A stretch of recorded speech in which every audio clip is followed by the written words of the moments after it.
Students, आप सबका स्वागत है आपके अपने YouTube चैनल पे। और जैसा आप सभी जानते हैं, अपनी इंपॉर्टेंट क्वेश्चन सीरीज चल रही है आरबीएससी बोर्ड के ऊपर, और उसमें भी हम बात कर रहे हैं प्रोबेबिलिटी यानी प्रायिकता वाले चैप्टर यानी लेसन आपका जो है 13। ठीक है, और उस पे आज हमारा है ये लास्ट वीडियो। जैसे मैंने पिछले वीडियो में कहा था कि एक वीडियो और हम नेक्स्ट बनाएंगे सेक्शन डी के ऊपर, तो ये आज अपना लास्ट वीडियो होगा सेक्शन डी और प्रोबेबिलिटी के ऊपर। आज हम कंप्लीट कवर कर लेंगे प्रोबेबिलिटी को, और उसके बाद हम स्टार्ट क्या करने वाले हैं, रिलेशन एंड फंक्शन। काफी स्टूडेंट इसका इंतजार कर रहे हैं, कईयों को काफी प्रॉब्लम है उस चैप्टर में, तो वो भी हम दूर करेंगे जो भी समस्याएं हैं उनको। ठीक है, तो आज करते हैं आज का पहला क्वेश्चन, वैसे क्वेश्चन नंबर 8। और जैसा आप देख पा रहे हैं बोर्ड में दो बार पूछा जा चुका है, 2014 एंड 17, 2014 और 17 में ये क्वेश्चंस पूछा जा चुका है। ठीक है, क्वेश्चंस क्या आपका बिल्कुल छोटा सा एक लाइन का क्वेश्चंस है कि एक अनभिन्नत पासे को फेंकने पे प्राप्त संख्याओं का प्रसरण ज्ञात कीजिए। Find the variance of numbers obtain on throwing an unbiased dice. ठीक है, क्या पूछ रहा है, वेरिएंस पूछ रहा है। तो कई स्टूडेंट कंफ्यूज होते हैं कि सर ये तो कौन सी एक्सरसाइज का क्वेश्चन है। तो तीन चीजें जब भी आपसे मांगे, और मैं कहूंगा चार चीजें, प्रोबेबिलिटी डिस्ट्रीब्यूशन प्रायिकता बंटन, मीन यानी माध्य, वेरिएंस यानी प्रसरण, और स्टैंडर्ड डेविएशन यानी मानक विचलन। ये चार चीजें जब भी पूछे मतलब एक ही बात है, यानी कौन सी एक्सरसाइज आपको याद करनी चाहिए, 13.4।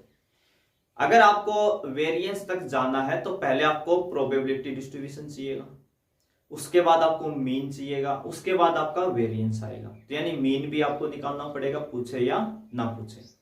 ठीक है, तो देखते हैं कैसे करेंगे इसको। इसमें कह रहा है कि एक डाइस को थ्रो करवाया जा रहा है 1 टाइम्स, और हमें पता है कि अगर हम कभी भी डाइस को 1 टाइम थ्रो करवाते हैं तो सैंपल स्पेस में हमें कितने जेड मिलेंगे, 6। हमें पता है टोटल कितने आउटकम्स आते हैं हमारे पास, 6। तो NS इज इक्वल टू कितना आ जाएगा, 6। इसमें हम मान लेंगे लेट x किसके लिए बनवा रहा है, प्राप्त यानी डाइस को जब हम थ्रो करते हैं तो उस पे जो नंबर्स आते हैं उसका वेरिएंस पूछ रहा है। तो x को क्या कहेंगे, appearing number,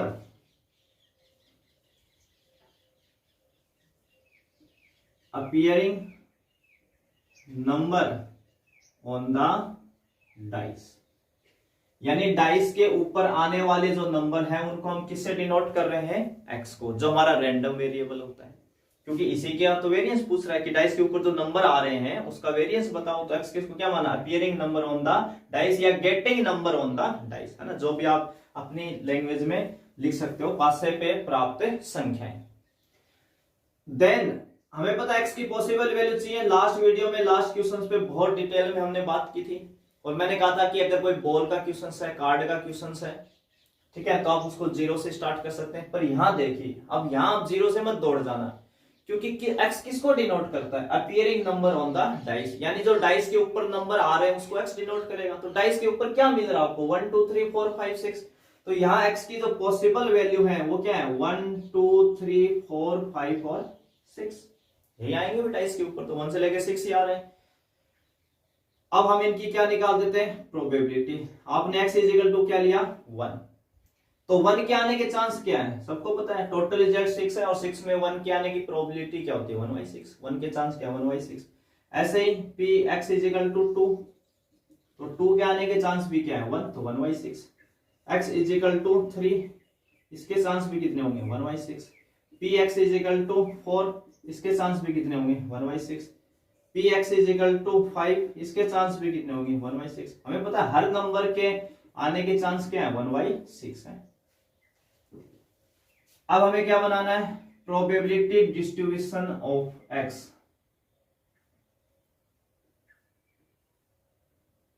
probability distribution of x, x का प्रायिकता बंटन बनाना है। तो वही चीजें वापिस से x, और नीचे क्या लिखेंगे, px, सेम वही जो अभी हमने किया था लास्ट वीडियो में, लास्ट क्वेश्चन। x के आगे x की पॉसिबल वैल्यू 1 2 3 4 5 और 6, और इनकी प्रोबेबिलिटी कितनी आई, देखो सबकी 1/6 है, 1 आने के चांस भी 1/6 है, 2 आने के भी 1/6 है, सभी के 1/6 ही होंगे हर नंबर के आने के, इतना तो सबको ही पता है, 1/6 1/6 1/6। ये आ गया। हमें पूछा क्या है, वेरिएंस। वेरिएंस निकालने के लिए हमें पहले क्या निकालना पड़ेगा, मीन। क्या निकालना पड़ेगा, मीन यानी माध्य। और इसका फॉर्मूला आपको पता ही क्या होता है, समेशन पी आई एक्स आई। क्या होता है, पी आई एक्स आई। ये पी एक्स ही कौन होता है हमारा, पी आई, और एक्स कौन होता है, एक्स आई। दोनों का इंटू करके ऐड करना होता है, कर लो। 1/6 को किससे इंटू करेंगे, 1 से। 1/6 को फिर किससे इंटू करेंगे, 2 से। फिर 1/6 को कितने से करेंगे, 3 से।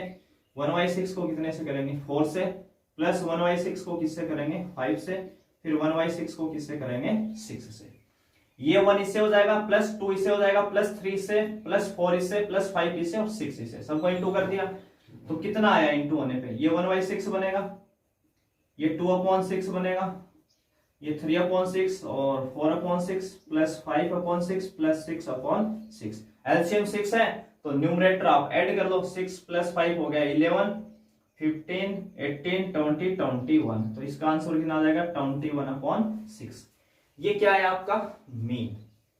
ठीक है, आप इसको डिनोट कर लें भी, मैं इसको यहां से क्या करूंगा रफ, क्योंकि इसको डायरेक्ट लिख रहा हूं। हमें पता सबको इनटू करके ऐड करना था, ऐड करके हमारा कितना आ गया 20/6 है ना, 21/6 सॉरी 21/6। तो ये मैं ना यहाँ पे आप लिख देता हूँ डायरेक्ट, क्योंकि हमें वेरिएंस भी निकालना है, इसी जगह तो यही यूज करनी है भाई, इतना सा स्पेस बचा अपने पास। तो वे मीन कितना आ गया 21/6 आपका आ गया इसका मीन। वेरिएंस निकालने के लिए हमें एक और एक्स्ट्रा वैल्यू, मीन तो निकाला ही है, उसके एक लिए और वैल्यू निकालनी पड़ेगी आपको, sigma p i x i square, p i into x i का स्क्वायर। ये क्या सिस्टम है, पी आई तो ये है, इंटू में कौन है, एक्स आई का स्क्वायर। ये आपके लिए एक्स आई है, यानी इनका स्क्वायर कर करके इनके साथ इंटू करना है, यानी जो एक्स की वैल्यू है इनका क्या करना है स्क्वायर, और किससे मल्टीप्लाई करना है, पी एक्स की वैल्यू से। तो देखो पहले वाला मान कितना है 1/6 इंटू ये दो पी आई की वैल्यू, ये 1/6 इंटू एक्स आई का स्क्वायर, एक्स आई कितना है 1, तो 1 का स्क्वायर, प्लस 1/6 इंटू अगली बार कितना है 2, तो 2 का स्क्वायर, प्लस 1/6 इंटू 3 का स्क्वायर, प्लस 1/6 इंटू 4 का स्क्वायर, प्लस 1/6 इंटू 5 का स्क्वायर, प्लस 1/6 इंटू 6 का स्क्वायर। 6 का स्क्वायर इंटू 5 का स्क्वायर इंटू सबका स्क्वायर करके इंटू करना है, तो ये कितना आ जाएगा अपने पास, देखो 1 का स्क्वायर तो 1 ही होता है, तो ये तो बनेगा 1/6। 2 का स्क्वायर कितना होता है 4, तो ये हो गया 4/6। 3 का स्क्वायर कितना होता है 9/6। 4 का स्क्वायर कितना हो जाएगा 16/6। 5 का स्क्वायर कितना हो जाएगा 25/6 और 6 का कितना हो जाएगा 36/6। सबका एलसीएम कितना है 6, तो सबको ऐड कर लेंगे, और सबको ऐड कर लेंगे तो कितना आ जाएगा ये 91/6। इन सबको जब हम ऐड करेंगे तो हमें कितना मिलेगा 91/6।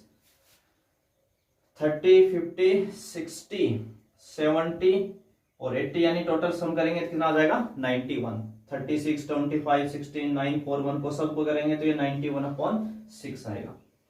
ठीक है, इसको भी आप डिनोट कर लें, क्योंकि इसको अभी हम क्या करेंगे रफ करने वाले हैं। इसकी वैल्यू मैं यहां लिख रहा हूं भी डायरेक्ट कितनी आई, यानी इसका मान कितना आया पी एक्स आई स्क्वायर का 91/6। ठीक है, हमें क्या निकालना था भाई वेरिएंस। वेरिएंस बोले तो प्रसरण, क्या निकालना है प्रसरण। सिग्मा एक्स का स्क्वायर भी लिखते हैं, नोटेशन इसका फॉर्मूला क्या इतना होता है sigma p i x i square minus sigma p i x i का होल स्क्वायर। ये फॉर्मूला आप याद कर लें वेरिएंस का, summation p i x i square minus summation p i x i का होल। चलिए वेरिएंस का फॉर्मूला कितना होता है summation p i x i square minus summation p i x i का होल स्क्वायर। और ये जो summation p i x i कौन है ये आपका मीन होता है, और p i x i square हमने अलग से निकाल लिया। तो आप वैल्यूज रखना है, p i x i square कितना है 91/6 minus summation p i x i कितना आया 21/6 और इसका क्या करना आपको स्क्वायर। इसका स्क्वायर करके एलसीएम लेके जब आप इसको सोल्व करेंगे तो आपके पास वैल्यू आएगी 35/12। ये आपका क्या जाएगा, इसका आंसर आ जाएगा 35/12। तो इसमें हमें क्या निकालना था, वेरिएंस। तो उसके लिए हमें मीन भी निकालना है, ये आपको ध्यान रखना है। प्रोबेबिलिटी डिस्ट्रीब्यूशन हम पहले भी क्वेश्चंस में कर चुके हैं, ठीक है। तो अब लेते हैं अपना अगला क्वेश्चन नंबर 9। 8 अपना पूरा हो गया। आगे की हम बात कर रहे हैं क्वेश्चन नंबर 9 के ऊपर।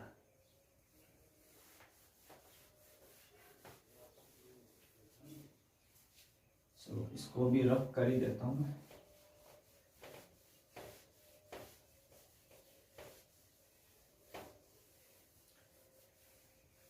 तो देखिए क्वेश्चन नंबर 9 आपका, और जैसा आप देख पा रहे हैं बोर्ड में भी पूछा जा चुका है 2016 में बुक का क्वेश्चन है, पर बोर्ड ने इसके अंदर काफी चेंज किया है। बोर्ड जो बुक में आपका ये क्वेश्चन है उसमें से ये बात कर रहा है बल्ब्स की बात कर रहा है, बल्बों की। उसमें से 4 बल्ब्स निकाले थे, यहाँ पे 2 पे ही बात कर रहा है। यहाँ कितने पे बात कर रहा है, केवल 2 के ऊपर बातें कर रहा है, और प्रोबेबिलिटी डिस्ट्रीब्यूशन बनाना है ओनली, बस। और ये भी कह रहा है कि बिना प्रतिस्थापन, विदाउट रिप्लेसमेंट करना है। क्या करना है, विदाउट रिप्लेसमेंट। तो सबसे पहले काम की बातें जो दी है इसने, टोटल जो बल्ब हैं वो कितने हैं, 30 हैं। टोटल बल्ब कितने हैं, 30। इसमें से जो डिफेक्टिव है, डिफेक्टिव बल्ब यानी जो खराब है वो कितने हैं, 6 हैं। और not defective, not defective bulb यानी जो खराब नहीं है वो कितने हैं, फिर 24। भाई टोटल कितने बल्ब हैं, 30, जिसमें से कह रहा है कि 6 क्या है, खराब है। 6 खराब है, तो 24 क्या बचेंगे, जो खराब नहीं है। और आपको 2 बल्ब्स यहां से निकालें। सैंपल कितने बल्ब्स का लेना है, 2 का, और विदाउट रिप्लेसमेंट। और प्रोबेबिलिटी डिस्ट्रीब्यूशन क्या बनाना है, नंबर ऑफ डिफेक्टिव बल्ब्स का, नंबर ऑफ डिफेक्टिव बल्ब का। तो हमें एक्स मानना पड़ेगा भी अपना रैंडम वेरिएबल, और जिसका प्रोबेबिलिटी डिस्ट्रीब्यूशन मांगता है वही मान लेंगे आप। Number of defective bulbs, number of defective bulbs की हम बात कर रहे हैं। देन एक्स की पॉसिबल वैल्यूज क्या होंगी, एक्स क्या हो सकता है, 0, 1 और 2। मैंने कहा था जब भी हम बॉल या कार्ड वगैरह निकालें तो 0 से स्टार्ट करें, और कहां तक जाना है, जितने आप निकाल दें। यहाँ कितने का सैंपल लेना है, केवल 2 बल्ब का। कल को 3 का लेना होता तो 3 तक जाते, 4 का लेना होता तो 4 तक। तो जो आपका बुक का क्वेश्चन है वो 4 तक है, और इस बोर्ड ने क्या चेंज किया, केवल उसमें 2 तक का। ठीक है, इस क्वेश्चन में ये लैंग्वेज दी है कि विदाउट रिप्लेसमेंट की बात हो रही है, यानी जो बल्ब आप बाहर निकाल लेंगे वो बाहर ही रहेगा, फिर दूसरा बचे हुए में से ही निकालेंगे। इसका मतलब रिजल्ट जो है वो डाउन होंगे, आपके क्या होंगे, डाउन, कम होंगे। एक बात तो ये समझ में आएगी कि रिजल्ट हमें क्या करने, कम, हर बार। तो सबसे पहले px इजिकल टू 0 पे बात कर लें। x किसको डिनोट करता है, नंबर ऑफ डिफेक्टिव बल्ब, खराब बल्बों की संख्या, और वो कितनी है, 0। यानी आपने जो 2 बल्ब का सैंपल निकाला है उसमें दोनों ही क्या है, खराब नहीं है। x बराबर क्या है, 0, और x कौन है, नंबर ऑफ डिफेक्टिव बल्ब, खराब बल्बों की संख्या कितनी है, 0 है। यानी दोनों की दोनों क्या आए हैं, सही आए, नॉट डिफेक्टिव। तो कितने में से आए वो बल्ब आपके पास, 24/30। ये तो पहला बल्ब। अब आपने बल्ब बाहर निकाल ही लिया है, तो पीछे कितने बचे अब आपके पास, टोटल तो कितने बचे, 29, और जो खराब नहीं है, नॉट डिफेक्टिव, वो कितने बचेंगे, 23। तो 24/30 इंटू 23/29, क्योंकि रिजल्ट क्या करना है, रेड्यूस, कम करना है, क्योंकि विदाउट रिप्लेसमेंट की बात हो रही है, हर बार रिजल्ट डाउन होते जाएंगे। और ये भी ध्यान रखें कि आप कभी भी 2 बल्ब का सैंपल निकाल रहे हैं तो 2 का मल्टीप्लाई चलेगा आपका। 3 निकालेंगे तो 3 का, क्योंकि ये पहला बल्ब, फिर दूसरा, फिर तीसरा। 4 निकालेंगे तो 4 का मल्टीप्लाई चलेगा। ये बात भी आपको ध्यान रखना है। x is equal to 1। 1 का मतलब x किसको बताता है, नंबर ऑफ डिफेक्टिव बल्ब, और वो कितने हैं, 1 है, यानी एक खराब है। खराब है तो किस में से निकलेगा, 6 में से। डिफेक्टिव बल्ब है 6/30। अब पीछे जो खराब नहीं है दूसरा बल्ब किस में से आएगा, 24 में, पर टोटल में से तो डाउन होगा ना भाई। 6 में से आपने एक बल्ब निकाल लिया तो पीछे बचे 5 defective, 24 not defective, 24 not defective. तो अगला बल्ब खराब है तो 6 में से आ गया, और नहीं है तो 24, पर टोटल में से तो एक डाउन करेंगे ना 29, और इसको कितने से मल्टीप्लाई कर देंगे, 2 से। x इज इक्वल टू 2, मतलब दोनों ही खराब है, दोनों खराब है तो पहला कितने में से आएगा, 6 में से, अगला कितना, 5 में से, और एक डिजिट यहां कम कर देंगे 29। पहला 6 में से आएगा अपॉन 30 है उस टाइम, फिर आपने 6 में से एक तो निकाल लिया तो अगले बचे 5 में से आएगा, टोटल में से भी कम कर देंगे 29। x का प्रोबेबिलिटी डिस्ट्रीब्यूशन बनाना है।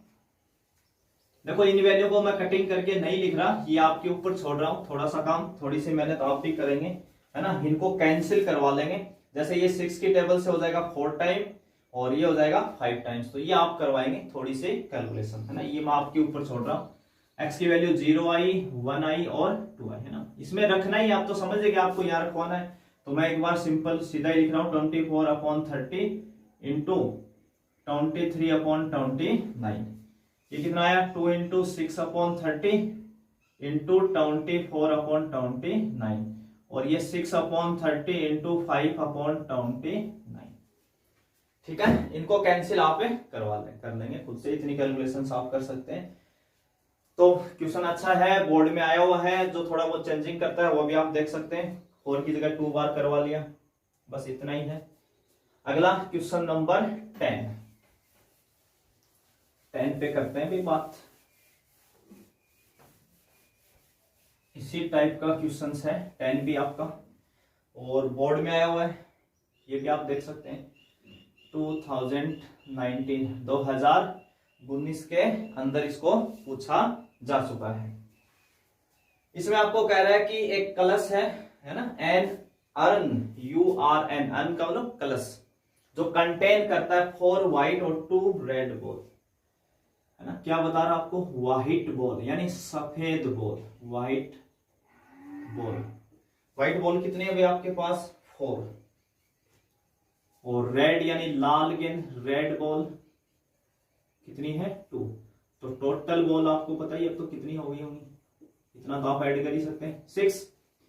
किसके लिए प्रोबेबिलिटी डिस्ट्रीब्यूशन बना रहा है, एक तो प्रोबेबिलिटी डिस्ट्रीब्यूशन बना रहा है और एक माध्य यानी मीन, 2 चीजें पूछ रहा है। तो मीन कोई दिक्कत नहीं है, बता देंगे। पहले हम बात करेंगे प्रोबेबिलिटी डिस्ट्रीब्यूशंस के ऊपर, और किसके लिए बना रहा है, लाल गेंदों की संख्या के लिए। किसके लिए बनवा रहा है, लाल गेंदों की संख्या। तो let x number of red ball, ठीक है। और इसके अलावा इसमें कुछ खास एक्स्ट्रा कुछ दिया नहीं है। एक कलश में 4 सफेद 2 लाल गेंदे हैं, 2 गेंदों के आदर्शा निकाल में लाल गेंदों की संख्या का प्रायिकता बंटन तथा माध्य ज्ञात कीजिए, यानी प्रोबेबिलिटी डिस्ट्रीब्यूशंस एंड मीन, 2 चीजें पूछी है। 2 बॉल को ड्रॉन किया जा रहा है 2 गेंदों के निकालने के लिए। क्या नहीं दिया इस क्वेश्चन के अंदर, अगर आप नोट करेंगे तो ये नहीं कहा कि विद रिप्लेसमेंट है या विदाउट रिप्लेसमेंट है, ऐसा कुछ भी नहीं दिया। बोर्ड लगभग वैसे क्वेश्चन देता है तो ये कंडीशंस देनी चाहिए कि विद रिप्लेसमेंट है या विदाउट रिप्लेसमेंट है। अब मान लो नहीं दिया तो स्टूडेंट के सामने ना बड़ा पंगा हो जाता है कि सर हम कौन से करें। तो जब भी क्वेश्चंस में ऐसी कोई बात नहीं दी गई है कि विद रिप्लेसमेंट है या विदाउट रिप्लेसमेंट है, यानी उत्तरोत्तर प्रतिस्थापन या बिना प्रतिस्थापन, तो आप हमेशा बिना प्रतिस्थापन यानी विदाउट रिप्लेसमेंट ही क्वेश्चन को डील करेंगे। कैसे डील करेंगे, विदाउट रिप्लेसमेंट, बिना प्रतिस्थापन, और बिना प्रतिस्थापन कर रहे हैं तो रिजल्ट होंगे डाउन, ये आप ध्यान रखेंगे। ठीक है, 2 बॉल के लिए है, देन x आपको पता ही है 2 तक जाना है तो x कहां से कहां चलेगा, 0 से 2 तक चलेगा, 0 1 2। पहली value px is equal to 0। x किसको डिनोट करता है, नंबर ऑफ रेड बॉल को, यानी लाल गेंदों की संख्या, और वो कितनी है 0, यानी आपने जो दोनों गेंद बाहर निकाली है उसमें तो कोई लाल है ही नहीं। लाल नहीं है तो किस में से आई होगी, फिर तो सफेद में से आई होगी। तो 4 में से आपने निकाल ली गेंद 2, पहले 4 में से आई, टोटल कितनी है 6। अब कितनी बचे आपके पास पीछे, व्हाइट कितनी बचेंगे, एक गेंद आपने निकाल ली, वापस आपको मिलानी नहीं है, विदाउट रिप्लेसमेंट करना है, तो कितनी बचेंगे 3/5। ऐसे x इजिकल टू 1, 1 का मतलब एक बॉल रेड है, एक रेड है तो किस में से आएगी 2 में से, तो 2/6। अब दूसरी रेड नहीं है तो कितने में से निकलेगी 4, पर टोटल में से तो कम हो गया ना आपका, क्योंकि एक तो आपने निकाली थी रेड बॉल, और इसको कितने से मल्टीप्लाई करेंगे 2 से। x इजिकल टू 2, यानी दोनों कैसी हैं, दोनों रेड हैं, तो 2/6 इंटू 1/5। थोड़ा अगर हम इसको कैलकुलेट कर लें 2 से तो ये 2 टाइम्स हो जाएगा, वैसे लिख दूं मैं इसको, है ना, 12/30 लिख देते हैं, चलो है ना, कोई दिक्कत नहीं है ऐसा। और ये 16/30, अपनी कैलकुलेशन आसानी रहेगी, और ये हो जाएगा 2/30। एक्स का प्रोबेबिलिटी डिस्ट्रीब्यूशन बना देते हैं, बस अपने को यहाँ मान ही तो रखने हैं, और तो कुछ करना ही नहीं है इसके अंदर, बाकी सब लिखा पड़ा पहले से ही। तो क्या क्या वैल्यू आई आपकी 12/30, हमने कैंसिल नहीं किया भाई, एक बार जानबूझ के ना, कर सकते हो आप चाहो तो 16/13 और 2/30। अब आप खुद देख लिए इनका सम 1 है कि नहीं है, खुद चेक करिए। 12 और 16 कितना हो गया 28, 28 और प्लस 2 ऐड करते हैं 30, 30/30 यानी 1, बिल्कुल सही निकाला आपने मान। दूसरा क्या पूछा इसमें, मीन, है ना, मीन बताना भी, मादे, मादे समेशन PI XI, इनको इंटू करके जोड़ना है, तो 12/30 किन से इंटू होगा 0 से, अब तक तो आपको पता है, अब तक आप कर चुके हैं। 16/30 किससे होगा 1 से, और 2/30 किससे होगा 2 से, तो ये तो हो गया 0। तो 16/30 प्लस 2 इंटू 2 4/30, तो 16 प्लस 4 कितना हो गया 20/30, 0 से 0 कैंसिल, तो कितना आ जाएगा 2/3। तो आपका मीन कितना आ जाएगा 2/3 आ जाएगा। ठीक है, तो अच्छा क्वेश्चन है, बोर्ड में आया हुआ भी है, और इसी में हम एक क्वेश्चन लेंगे अगला 11, क्वेश्चन नंबर 11 पे बात करने वाले हैं।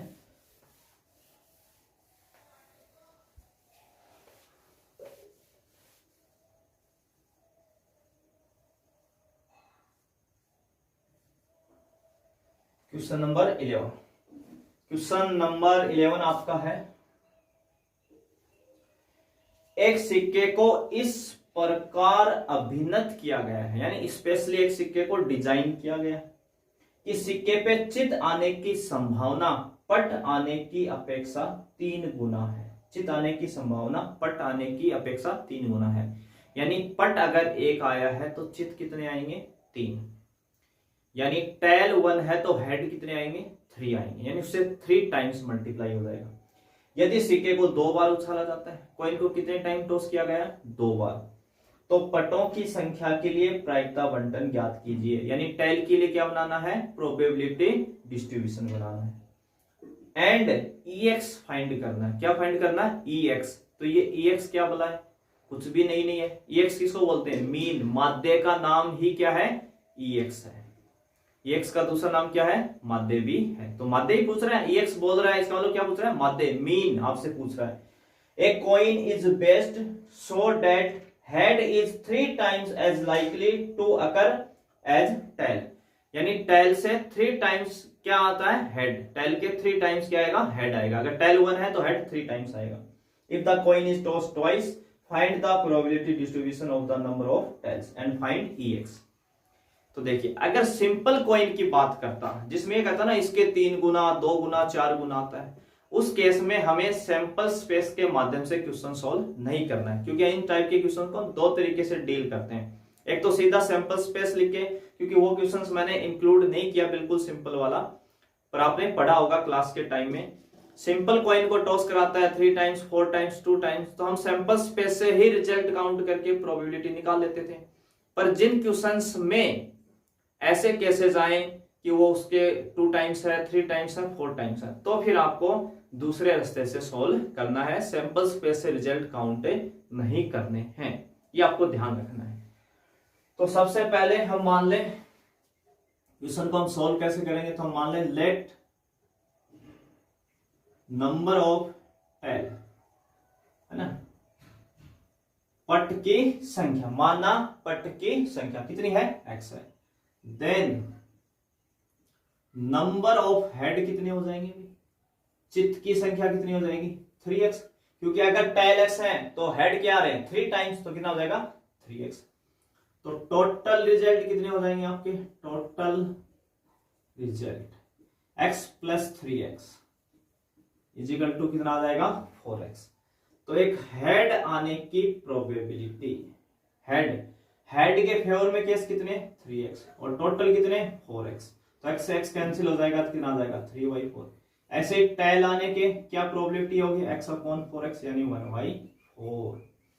टेल आने के चांस 1/4 है प्रोबेबिलिटी के, तो उसके कितने होंगे 3/4। ठीक है, ऐसे आप सोल्व करेंगे इसको।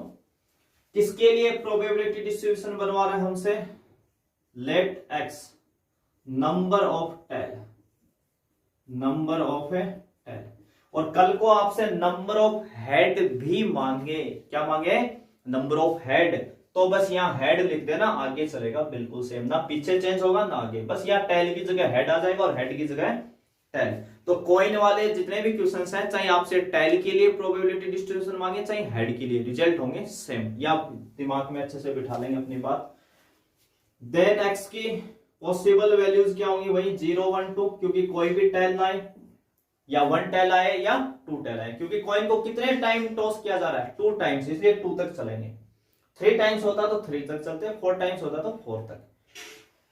पहली वैल्यू आपकी क्या होगी, px इजिकल टू 0। x किसको डिनोट करता है, नंबर ऑफ टेल, और वो कितने हैं 0, यानी आपने कॉइन को 2 टाइम्स टॉस किया पर कोई टेल नहीं है, कोई टेल नहीं आया, इसका मतलब दोनों क्या आए हैं, हेड आए हैं, दोनों की दोनों क्या आए हैं, हेड। तो अगर दोनों हेड आए हैं तो एक हेड आने के चांस क्या थे 3/4, दूसरे के भी कितने हैं 3/4, तो कितना हो गया 9/16। x इज इक्वल टू 1 का मतलब 1 टेल है, x किसको डिनोट करता है, नंबर ऑफ टेल, पट की संख्या, और वो कितनी है 1, तो एक टेल आना चाहिए। तो क्या केस बने, st और th, st और th, देखो दोनों के अंदर एक एक टेल है ना, एक टेल और एक हेड, तो 2 हो गए ना, और का मतलब क्या हो जाएगा यहाँ पे प्लस, तो हेड आने के चांस कितने 3/4, टेल आने के कितने 1/4, और का मतलब प्लस, टेल आने के 1/4 और हेड आने के 3/4, तो टोटल कितना हो जाएगा, यहाँ पे अगर इसको मैं ऐड कर दूं तो 3/16 तो ये हो जाएगा 6/16, ठीक है ना, थोड़ा सा एडजस्ट कर लेंगे। x इज इक्वल टू 2 का मतलब क्या आ गया, दोनों ही टेल, तो t, और t आने के कितने हैं 1/4, पहला t आने के 1/4, सेकंड के भी 1/4, तो ये हो जाएगा 1/16। प्रोबेबिलिटी डिस्ट्रीब्यूशन आ जाएगा यहाँ पे 9/16, 6/16 और 1/16। सबका सम चेक कर लीजिए, 9 + 6 15 + 1 यानी 16/16 यानी 1, बिल्कुल सही है आपका प्रोबेबिलिटी डिस्ट्रीब्यूशन। क्या मांगा इसने, मीन का ही मतलब होता है ex, है ना, इधर लिख देता हूं मैं ex, ठीक है, ex आपसे मांगा है, तो ex निकालना तो अपने को मीन ही तो निकालना है। मीन कैसे निकाल देते हैं, इनका into 9/16 into 0 plus 6/16 into 1 plus 1/16 into 2 into करके ऐड कर दो, ये तो हो गया 0 पूरा, तो 6/16 प्लस 2/16 यानी 8/16, 2 टाइम कैंसिल करेगा तो आंसर आ जाएगा 1/2, कितना आ गया आपका 1/2, ठीक है। तो आज इस वीडियो में हम करेंगे बस यही क्लोज, क्वेश्चन 11 हमने डी सेक्शन में कवर कर लिए हैं, और 2 ही एक्सरसाइज पे आपको ज्यादा फोकस करना है, वो मैंने पहले बता दिया 13.3 एंड 4 के ऊपर, बेस थ्योरम और प्रोबेबिलिटी डिस्ट्रीब्यूशंस। तो जितने भी क्वेश्चंस आए हैं वो भी, और उसके अलावा 1-2 अच्छे क्वेश्चंस हैं वो भी मैंने कवर किए, और खास करके एग्जाम्पल्स के ऊपर आप बहुत फोकस करेंगे, एग्जाम्पल्स आपको बहुत अच्छे से करने हैं, और छोटे क्वेश्चंस बिल्कुल मिस नहीं करेंगे। पूरे बुक के अंदर जो भी चैप्टर आपके हैं उनमें सभी छोटे क्वेश्चंस को ढंग से आप कवर करेंगे। क्यों, मैंने बार बार बता दिया कि छोटे क्वेश्चंस इस बार बहुत ज्यादा है, पर आपकी अच्छी प्रैक्टिस होगी तो ही आप टाइम को कवर कर पाएंगे, नहीं तो टाइमिंग की भी प्रॉब्लम आपकी हो सकती है। तो प्रोबेबिलिटी का चैप्टर भी इस वीडियो के साथ पूरा क्लोज हो रहा है, जितना मुझे बताना था मैंने बता दिया है, चीजें अच्छे से समझाने की कोशिश की है। अगर कोई भी डाउट है तो आप कमेंट करके जरूर बताएं कि कहाँ प्रॉब्लम हो रही है, ताकि कोई आगे की वीडियो में हम थोड़ा बहुत डिस्कशन उस पर कर पाए। और जैसा मैंने कहा है कि अगला जो चैप्टर होगा अपना वो होगा रिलेशन एंड फंक्शन के ऊपर, संबंध एवं फलन। काफी स्टूडेंट इस पे वेट कर रहे हैं, कई दिन से कमेंट भी कर रहे हैं, ठीक है। तो वो टेंशन ना लें, बिल्कुल वो चैप्टर भी आपका ढंग से कवर होगा। और जितने मार्क्स का है वो 4-5 के आसपास मार्क्स का चैप्टर है, बिल्कुल पूरे कंप्लीट आएंगे, आपको कहीं भी प्रॉब्लम नहीं आने वाली है। चैप्टर जितना टफ, क्वेश्चन उतने इजी, ये आप हमेशा ध्यान रखना। तो बिल्कुल फिक्स से क्वेश्चन है उसके, और उन सबको हम अच्छे से सीखेंगे, ठीक है। तो आप सभी का एक बार फिर से धन्यवाद, और फिर से मिलते हैं एक नए वीडियो में और एक नए चैप्टर के साथ। तब तक आप बने रहिए मेरे साथ, और ज्यादा से ज्यादा इस वीडियो को लाइक, शेयर और सब्सक्राइब जरूर करें, और कमेंट भी जरूर करें, ठीक है। तो आपका फिर से एक बार सभी का धन्यवाद।